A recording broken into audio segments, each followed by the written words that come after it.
Sono 781 i cinghiali rimossi dai colli euganei fino ad oggi da inizio dell'anno, contro i 315 dello scorso anno, 250 abbattuti, 517 catturati.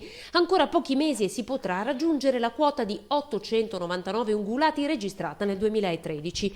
Doppio incontro oggi a Padova, dove in mattinata, presso la sede di Veneto Agricoltura, sono stati diffusi i dati previsionali della vendemmia che inizierà il 29 di agosto, mentre a Galzignano Terme l'assessore regionale Giuseppe Pan ha partecipato ad un incontro per capire come contenere l'allarme cinghiali sui colli e dunque il pericolo di distruzione dei vigneti. Noi lavoreremo insieme al commissario del parco Colli, ma ricordo non è un problema solo del parco dei Colli Euganei ma dell'intera regione, quindi abbiamo bisogno di un piano che permetta il contenimento e la cattura con tutta una serie di chiusini che sono possibilmente acquistabili anche in maniera un po' più appropriata. Dall'altro canto anche la possibilità di contenerli tramite le polizie provinciali e i volontari. Dalla creazione di una task force che sotto la regia regionale raggrupperà servizi forestali, parco e provincia, alla stesura di un piano di contenimento con battute selettive in via di sperimentazione a Verona.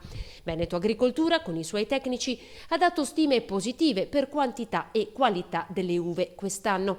Quello del vino, con 81.000 ettari di area coltivata nella nostra regione, è uno dei business più grandi. Un quinto del vino italiano è veneto.